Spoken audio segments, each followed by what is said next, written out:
You're listening to the Epic Stories podcast, presented by Earlham College. Here's your host, Simon Hoover. Hey all, my name is Simon. Welcome back to the Epic Stories podcast.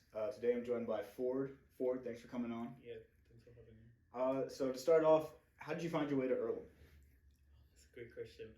So after high school, I got in touch with my counselor, right? And I mean, while I was a student, he knew that he always said this, that I had the potential, like to, I don't know, like maybe broaden my horizons or something. So he was more like, okay, I need you to maybe further your studies outside and back home. Like the kind of educational system that we have, it's pretty good, right? But like, it's much more theoretical. It's not like hands-on, you know. Yeah. So I wanted something like hands-on. So we just spoke, and then he had like connections to like study abroad programs and all that. So he just made me apply for schools. Just submitted my academic works. I mean, like my transcript and all that stuff. And yeah, I got into a couple schools, but I chose the one that gave me the most financial aid. You know. So yeah. For sure. Me too. So what year are you now? So I'm currently a senior. Oh, senior, nice. Are you working on your end of year stuff then? Yes, that's yeah. I mean, like when it gets to this time, it gets like super busy. Yeah. Like you have to do, and for a double major in math and business finance, it gets like hectic sometimes. Like you have to finish up your capstone, like your paper. You have to take your comprehensive exam for math major, and then with business, you also have to do your senior capstone S culture presentation, and at the same time, like making sure maybe like what's up next for the future. Right. Whether it's grad school, whether it's like applying for jobs. So it gets like, pretty hectic, I would say. But it's fun, yeah. Have you had any experiences while at Earlham that has maybe helped that decision for the next step? Oh yeah, definitely. So like I was saying earlier, that when I was a freshman, I started pretty early, I before even coming to Earlham, I knew I was gonna be a peer career coach, for CCE. Mm-hmm. By the time it was CGCE, but I think now it's CCE and CGE. So I started as a peer advisor for Leah. I don't think she's here anymore, but like she was the peer career coach. So I got the chance to interview with her, and then I got the job. So which was very rare because no freshmen, they wouldn't hire a freshman as Right. like a peer advisor, right? So that was something I would say You were given advice as a freshman? as a freshman to seniors, and like just gathering data on like grad school opportunities, scholarship and stuff for them. So it was kind of Do you ever feel out of your element a little bit? yeah, I would say it was quite like a challenging and also like a fun experience, and also like very rewarding because now it's like I'm a senior and I know what to do. Right. And I also have access to like these databases that I gathered myself. Yeah. So I did that for like until sophomore year. At the same time, I was also working as circulation desk supervisor for the library, and I also served on the esports team, like as a supervisor. So that was my freshman year, and fast forward to sophomore year, I did student convener for students activities board, and then by then there was also like ESG. So it was more like in between SAB, students activities board, and then the student government. So it was me, Joe Lepon, who just recently left. Kiyomi was on the team, so we had like a couple members on the team as well. And then besides that, I also served on the Net Impact team. By the time I was like a member, so Net Impact, like I said, is pretty much the business club on campus. So what they do is we provide support for like students who do have like social, like how do I say, entrepreneurial vision. Mm-hmm. So it's like like students who wanna go into like social enterprise, like just to create something for for social good, also like to better the world around us. And Net Impact do have like it's a global organization, right? So they do have like chapters in different part of the world. They have some in Ghana, in Nigeria, in like Eastern Asia, Middle East, like everywhere. So it's like think about 300 plus chapters. So it's like a big organization. So are you working on projects with Net Impact globally? Yes. So this year I served out as the president for last year. So this year, because I'm a senior, I transitioned. So I mean, the other problem is like looking at the next, what do I say, the juniors that we have, and then the seniors. We haven't actually found anybody yet who would like replace, like become the next chapter president. That's something we are working on right now. But right now, I'm still kind of like like helping and also like pausing just to like focus on my senior year and all that. But previously, yeah, we've done that. Like we work with like chapters from different part of the world. Like we organize like online events, like webinars and stuff. So yeah. So talk about like business and entrepreneurship stuff. Yes. Yeah. Okay. Pretty much that's what we do. Yeah. Like what does that mean? Like from a non-business, I don't really understand. Like so, what are you talking about? Just like my Project for Peace initiative, so we just help students who do have that entrepreneurial vision. So whether it's like embarking on a non-profit project, whether it's like for profit, that's what the CEIC do. CEIC is the Center for Entrepreneurship and Innovation Creativity, and that's headed by Jean. So like Net Impact is a sub club for the CEIC, right? So it's like the student club, and then CEIC is the center. Okay. Where like so CEIC also help fund Net Impact, right? So it's like students with like entrepreneurship vision. That's what we usually fund, and also like we do provide other like peer mentorship. We organize like Rexmates. So we also have like similarities with what the CCE does. So it's like whether it's like Rexmate building, how to write cover letters and stuff like that, like applying for jobs. We also do that as well. So you're like giving them advice and and stuff. Yeah. Okay. So you see how my freshman year peer advisor, comes into play like during my sophomore year. So yeah. So you're doing a lot of advising overall. I would say, and I'm thankful for that. Yeah.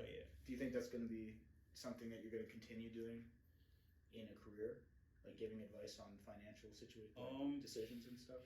Career wise, if I would do it when necessary, but like it's something I would want to do it on the side, not to like make money from it, because we are all here to learn from each other, right? So if I have something that I could share that I feel like it would be helpful to the other person, why would I want to get something in return for that, right? So I'll just like focus on something else. And with this project that I did for Davis, it's more of like a non-profit project, and I'll be talking about that if that's something. Was that your Epic Advantage? No.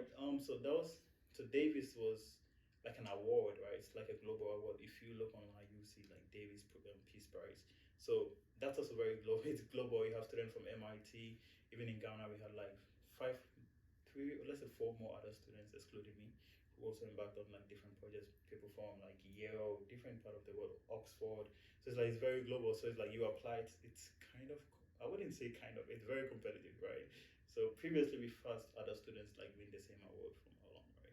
So basically my Project for Peace idea was it's aimed at like promoting peace, right? Resolving conflict and stuff. So what we did for the project was we wanted to provide, because this place that I executed the project at it's very like solid waste pollution is like very rampant, right? It's a big problem over there. So basically what we did was we provided like industrial sized waste bins. I think we provided about 20 to 30 of them. The ultimate goal is to provide 100. So I will explain like how we will do that in the future. But like we provided 20 to 30 of them, and this is something we contracted like students from the University of Science and Technology in Ghana to like design the bins, so like durable bins. And then after we situated them at like vantage areas where solid waste is like heaped, right?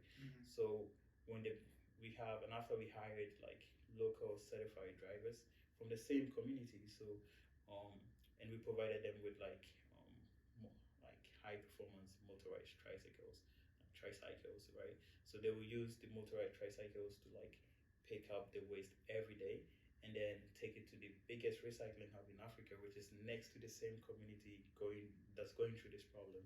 And then the recycling hub would in return pay them for it. So it's more like they're cleaning their own communities, but at the same time they're getting some source of income from it. So yeah, that's something that I did for nonprofit, and we do have like official video documentary that I can share with you if you need that too, because the CC have it. So that's for my Davis, but because the budget that we planned for was gonna exceed like 10 grand, which is the funds that Davis provide, I decided to add my Epic to it. So something that I could have used for something like to benefit me, I use it for like that nonprofit. Yeah. Wow. And then, is that project continuing? Yes, it's still happening now. And the good thing is, so this local how do I say, waste pickers that we hired. So when they take it to the recycling hub, and then the recycling hub pays them, they we take about 2% or something of the income that they get. And then I mean that's something that we even like the contract with the recycling hub, right? So they wouldn't the money don't even go to them besides what they're given. So that the remaining will go into our coffers. And then what we use that for is like to help with maintenance and everything. So every day they go in, pick the waste, and then they transfer to the recycling hub. So they get paid bi-weekly. So yeah, it's still working. And did you have to negotiate all those different contracts and Yeah, stuff? definitely. It was very challenging because like I had to do this within 1 month, but like this was something we've planned for like a year in advance, right? How many people were you working on? Oh, I partnered with this local environmental, how do I say, non-profit organization called Terra Plus Ghana, and the current CEO for the company or the organization is my friend. You know, Oh, wow. he graduated from university I think 2 years ago, so it's something he's been doing, and this he has already gone to this community because he has also noticed the problem, and these were some of the like complaints coming from them that we don't have bins, we don't have like a system that would sort of like take waste from the community and then like stuff like that. So he was like, okay, how about we come up with something to help, and that's when I knew of David, so I was like, how about we do something like this? So we both like created this whole kind of system going. Wow. So it's still working, and every week they do send money into our accounts just to help with maintenance and stuff in the future. Oh, that's really cool. Yeah. And then this is a project that can kind of just continue, right? It's still because it's making a little bit of profit and kind of just keep right. Going. So it's like that's also to help with the sustainability part. Wow, that's an amazing project. It's really impressive. Yeah. It's a very busy time of year. Finals coming up. Do you have a lot of finals? Oh yeah, I do. But the thing about senior year, maybe my senior year is like I do have papers and presentations. Mm-hmm. Yeah, for this year, and then I have one in class exam. But that's even like a one-person class. It's math stats, like math 300. So it's like just that one. That's my only in-person class. But the rest are like writing 30 pages of papers and like theses and presentations and stuff. Yeah. Is this, if you're doing a double major, you have to finish one of the majors now, right? Yeah. So after this semester, I'll be done with my business, and then next semester I just have my comprehensive exam for math, and we call it a 4-year, journey. Yeah. I guess. Yeah. How has your Earlham journey been overall? You started during COVID? No. After COVID, because it was 2021. Okay. Right? So but then shortly after. Shortly after. Yeah. How have you kind of seen the community change over the last couple of years? Oh, that's a great question, actually. I think so. With the previous year that I graduated, they were the ones that actually started during COVID because they were 20 class of They started 2020, right? So I think there is this kind of like energy, right? So every year, there's something I realized about the energy that each class brings in, like over the time that I've been here. So 2020, for instance, when we came, I think they came together with us in person. Mm-hmm. So it was more like, oh, we are the COVID students and COVID kids coming together, sort of. Right. So it was like socializing and stuff. We came in like nose mask and stuff, right? So it was tough, like getting to like go out. Like social distancing was a thing, sanitizers were a thing. So it's like you had to know your way around like certain things. So there was not much social energy, right? Until the current juniors came in, and you can tell like there's a change of energy in the air, so in the atmosphere. So it's like, oh, these people are like very, like outgoing, wanting to do more stuff, like involving themselves in a lot of stuff, and that also helped me a lot because I was like, okay, why not? Let's roll with them. Motivation. So, right, kind of like motivation thing. So, and then your year, which is like the current sophomore, also came more energy going in. So I think for my year, for that particular year, 2020, 2021 was a little kind of like a dull moment. Yeah. A dull moment. I mean, all over the world, it was kind of a dull moment. Yeah, right. And then the interesting part is like the seniors who graduated in 2023, because they were like class of 2019, they were also kind of like very energetic, like very outgoing, doing a lot of stuff. Like those were the people who actually inspired me to also do a lot of stuff. So Sure. yeah, that's just been the dynamic over the years. All right, just to kind of finish up, do you have any advice you'd like to give incoming students? One thing I would say is, I mean, we all know Earlham is like small liberal art college, but that doesn't mean there are no opportunities. Trust me, Earlham do offer a lot of great opportunities for students. You just gotta find them, you know. You just gotta research and then find them, and then make sure you take up like every opportunity that comes your, you know, like comes your way. Like you make every day on campus count. I would say, because this is 4 years. After this 4 years, you don't get another 4 years, you know. So it's like you just make every minute, every hour, every day count. I'll say. Sure. Thank you so much, Ford. Thanks for coming on. Of course. Appreciate it. This was my RA last year, guys. Yeah. Oh, yeah. I didn't even talk about that. I was a was fun too, but yeah. True. All right. Thank you so much. Yeah, of course. So that's it. That's it.